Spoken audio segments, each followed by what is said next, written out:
Al-Imam Al-Ghazali rahmatullah alaih di dalam Minhajul Abidin telah meneliti ayat-ayat Al-Quran yang berkait dengan taqwa Allah ini. Dan dirumuskan, disimpulkan oleh Al-Ghazali rahmatullah alaih kepada 3 elemen besar tentang taqwa ini. Yang pertama kata Al-Ghazali, taqwa itu merujuk kepada makna patuh, taat, melaksanakan perintah Allah dan meninggalkan larangannya yang bersifat zahir. Jadi orang yang bersolat, orang yang berpuasa, orang yang berhaji, orang yang bersedekah, berzakat dan sebagainya, mereka ini sudah ada sebahagian dari makna taqwa. Tapi kata Al-Ghazali, itu hanya salah satu di antara beberapa makna taqwa. Yang melakukan itu sudah ada makna taqwanya. Dan taqwa dengan makna ini kata Al-Ghazali adalah merujuk kepada firman Allah, merujuk kepada adalah ayat Al-Quran yang dirujuk oleh Al-Ghazali untuk menjelaskan makna taqwa dengan makna ini, yaitu antaranya firman Allah, atiullaha wa atiur rasul dan sebagainya. Jadi perkataan taqwa di dalam Al-Quran yang disebut ya ayyuhallazina amanu ya ayyuhallazina amanu taqullaha haqqa tuqatih. Inilah ayat yang dijadikan rujukan oleh Al-Ghazali untuk menjelaskan makna taqwa yang pertama. Ya ayyuhallazina amanu taqullaha haqqa tuqatih.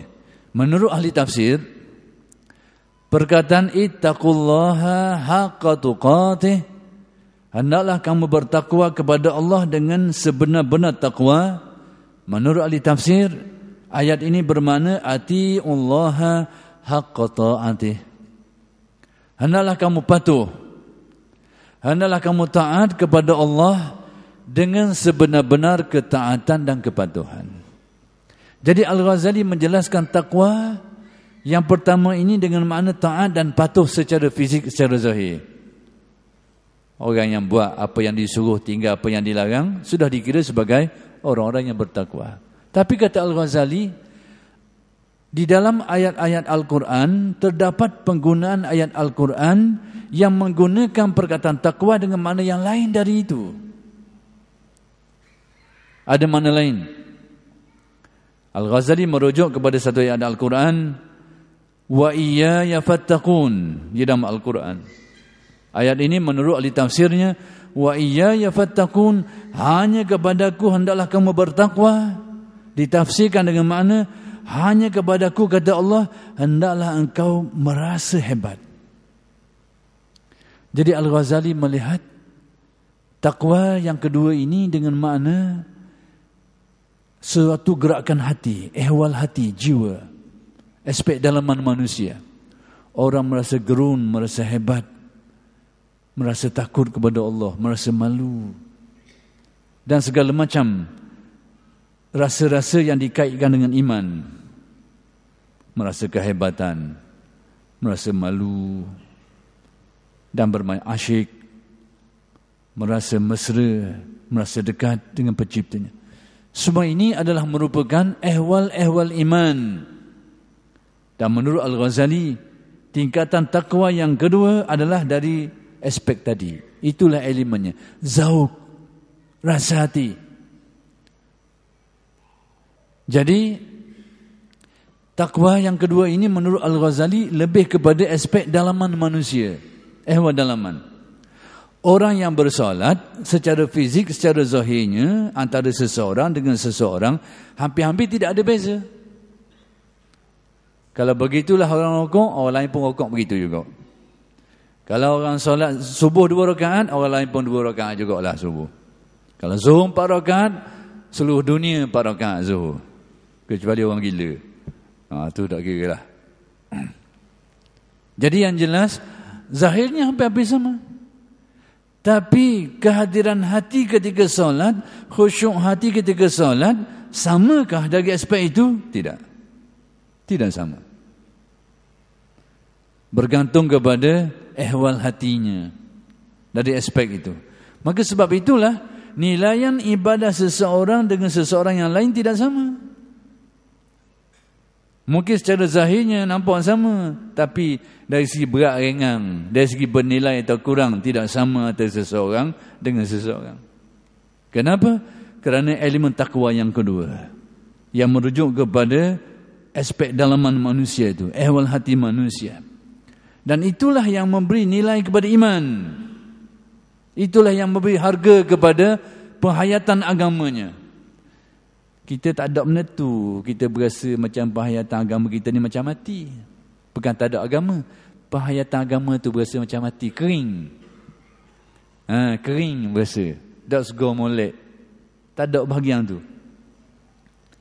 Kerana itu Nabi SAW bersabda, Zaqa ta'mal iman man radiya billahi rabban.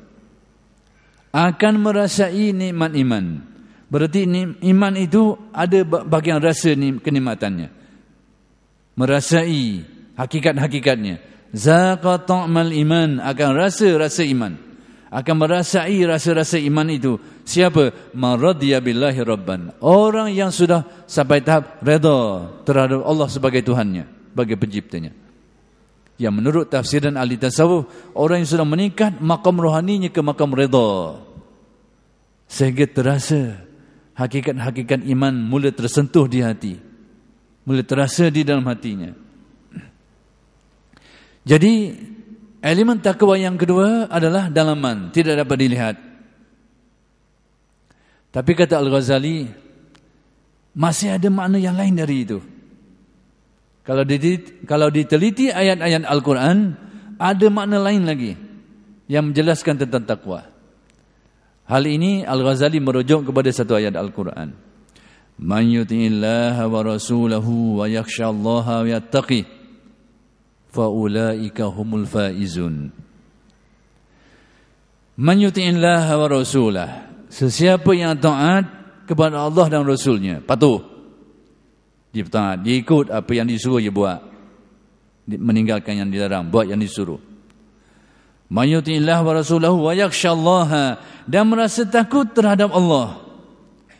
Rasa takut, rasa hebat terhadap Allah. Wa yattaqi, dan bertakwa kepadanya. Kata Al-Ghazali, ayat ini sudah menyebut kedua-dua maknanya. Siapa yang taat sudah disebut.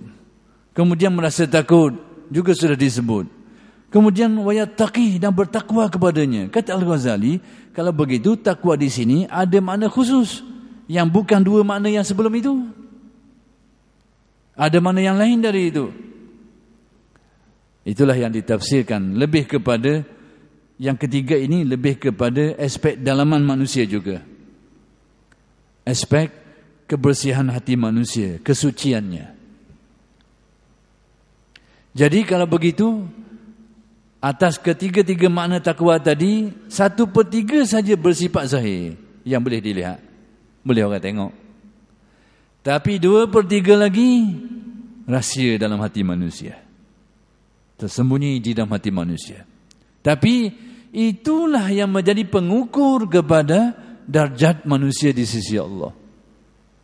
Jadi yang pastinya kita tidak dapat kita kena terima hakikat bahawa darjat manusia di sisi Allah tidak sama.